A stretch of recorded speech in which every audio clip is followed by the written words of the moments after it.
Welcome to episode 4 of the Chamber Members Podcast, where we interview a new Chamber member every week.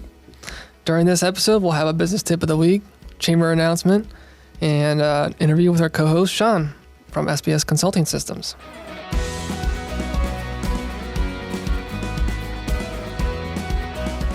First up is our business tip of the week by SBS Consulting Systems. Sean, what do we got? Hi there, Sean Hetrick, SBS Consulting Systems. Last week we talked about opportunities. This week we're going to talk about threats. So what threats are defined as external risks to your business. Some of these might be like an increase in your supply costs or a malware attack, different things that might really adversely affect your business. And then I would take it, make a list of this, but I would take it one step further and look at developing strategies to overcome these threats. Developing a good plan for backups and updates is a very important one. We at SBS Consulting always like to talk to companies about making sure that they have good backups and they have good updates, because a malware attack will take you down in a second, along with just looking for those other threats and just coming up with strategies to overcome them. Again, this is Sean from SBS Consulting Systems.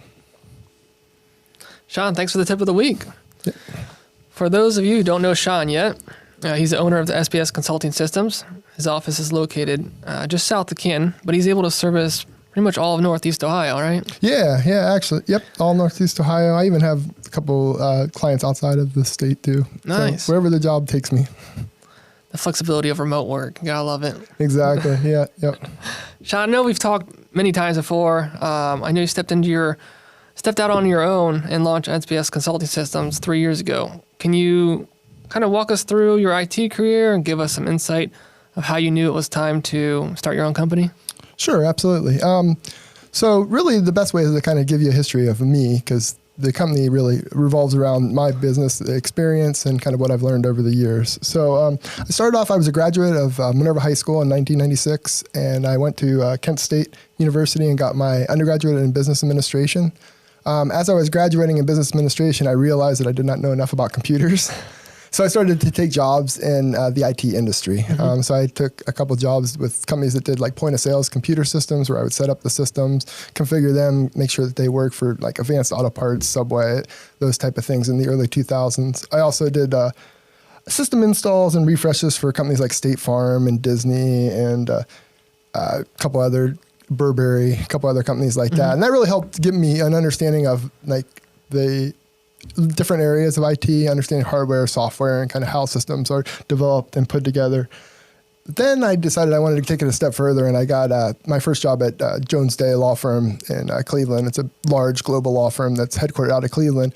There I got dramatic exposure to IT, not only just locally, but how a global organization works, how they can share data between offices, how they keep things backed up, updated, how the whole system works. Really helped to grow my knowledge.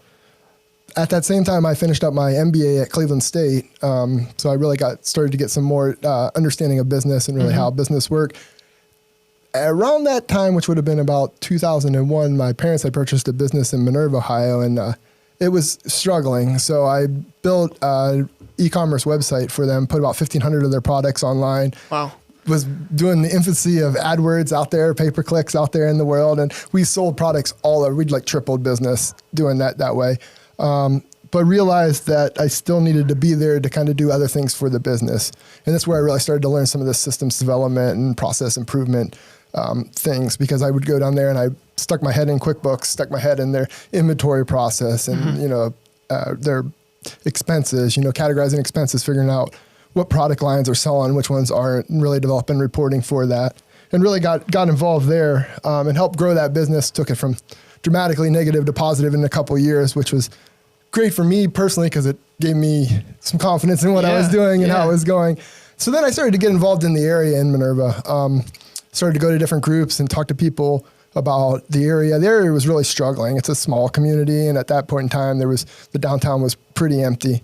Started talking to people, and people had interest in the arts, and all these artists were leaving the area. So I formed a 501c3 nonprofit, brought these people together, and we started throwing events in the empty spaces downtown, which generated buzz and generated economic development in the area.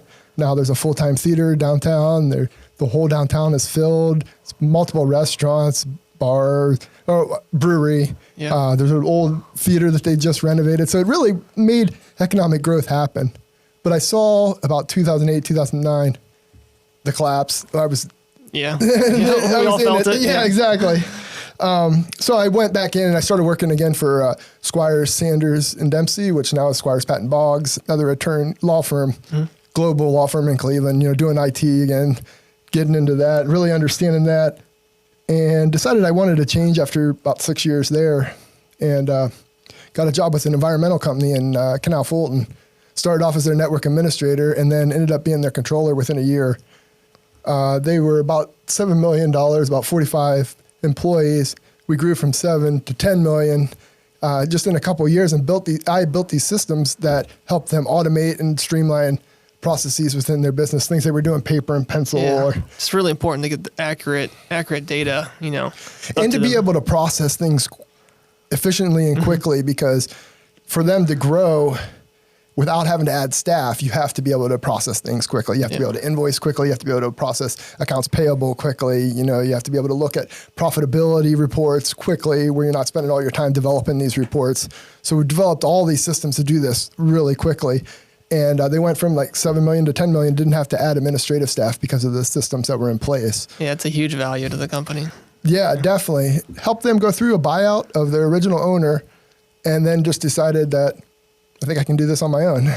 So that was about 3 years ago. It was right before COVID. It would have been September 2019 that I left and decided to do it on my own. I knew some people that I could get some subcontracting IT work through, and then just started to develop my clients from there.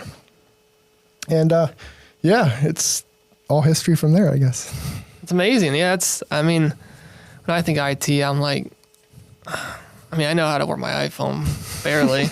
So when people, throw out words and like hardware, software, infrastructure, I'm like, I don't know. Right. So, but there's just a lot that goes into it with the way you have to back up data and data transfers. And well, and that's what sets me a little bit apart is that I'm not an IT guy per se. So I can sit down and talk with people that don't have quite the knowledge in IT and kind of explain to them what these systems are doing, what little tweaks we can make to get them to work better for you, to be really a competitive advantage for you. Yeah. And then really understand from the business side too, what they need. Because just because it works with the ones and zeros doesn't mean it helps them and improves their performance. So having that understanding on both sides really, really helps. So what services does SBS Consultant provide? Yeah, so we're complete IT. So everything IT-wise, we can take care of. I like the things that no one else can fix. I like to solve problems. Okay. So I like when someone's like, this never has worked right. I'll come in and fix it because I can usually figure it out. I've thousands and thousands of pieces of software, hardware, different pieces of software and hardware I've worked with over the years. So I kind of have a vast understanding of it, and I love the problems. Yeah, and I'm sure you're good at reading code and writing it and fixing it. And yeah, we're getting there, and it's nice with the systems that I design are real lightweight, real customizable, so we can really design it for your business as opposed to something you buy off the shelf that doesn't really fit. It doesn't fit, yeah. Yeah. So what are the main reasons customers choose SBS Consulting over other firms? Like, what's your competitive advantage? Yeah, I think one of my biggest competitive advantages is just my knowledge and understanding over the years. I've experienced a lot through a lot of IT, a lot of business. So when I come into a situation, I can pretty quickly assess it and kind of figure out what they need and where we need to go from there. And I think that just helps. I like to fix problems. I'm not a person that likes to, just let it linger. I want to get it fixed because you need to be back working and, making money for your company. So my goal is to get you back there as quickly as possible. Awesome. So how do you charge for your service? Is it long-term contracts, short-term contracts, projects, hourly? Like how do you build out your costs? Yeah, absolutely. So it's simple. I like simple. I don't like to be complicated. I want it to be as simple as possible. So I'm easily $100 an hour from the work that I do.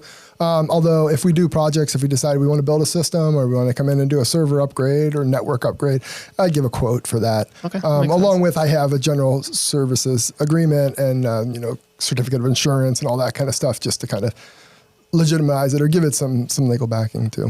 Awesome. So, tell us about the biggest risk you've taken as a business owner. Like, what's the biggest risk? Because running your own business, starting your own business, kind of jumping into that pool. Yeah, there's lots of risks you take, no doubt. But the biggest I'd say was just doing it in general. I had done it before in the early 2000s, so I kind of had an idea, but I left a 6-figure, very stable job to go out on my own. And you know what? I'm so glad I did, because it's rewarding. It's rewarding to see where I've come from, and also just to know that the effort that I put in, I will get back. Yeah, a lot of times you work in a company and you put in effort and you don't always see the benefits that you think you should from it. And just being able to control your own destiny is just a great thing for me. Yeah, and I'm sure you get exposure to a lot of different businesses too. So and I get to make an impact with a lot of small businesses in the area. Yeah, that's really fun nice to too. do. Yeah, it is. It's fun to design something for a company that never existed before. Yeah. And then they're using it and it helps them for sure. Awesome. So I know your business has been growing. Are you still looking to hire? Yeah, right now I'm looking for a part-time person that can do IT. I would love if they could do a little bit of coding too. So it'd be probably about 15 to 20 hours, about half on site, half off site. Okay. But I can train people on almost anything. They just need to have just a little bit of experience would be good. Okay. Would be helpful in that. Nice. So as members of the Canton Regional Chamber, we're always looking to promote and support and do business with one another. Are there any chamber members you'd like to give a shout out to? Yeah, definitely. I would like to give a shout out to Jeff and Amy Berner. Jeff's from Keller Williams and Amy has Amy Lynn's Sweet Shop. And they, from the very beginning, I met them right at the beginning of the chamber events, and they've just been so friendly to me and inviting me. And every time I come to an event, they come up and talk to me. They invited me to help volunteer with different items. And Jeff and Amy themselves volunteer so much time with the Hall of Fame and with other chamber kind of events. They're just great resources to have. And really, I just really appreciate everything they did for me.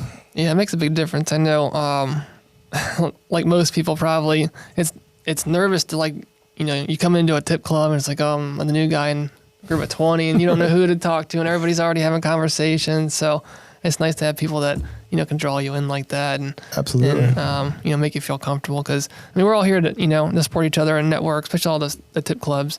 We do a lot of networking, learning about each other's businesses so we can, keep each other top of mind and refer each other. So it's nice when, you welcome new people in and, get them connected to volunteer. Yeah, I have great luck with the tip clubs too, as far as meeting new people and just growing my network for sure. Nice.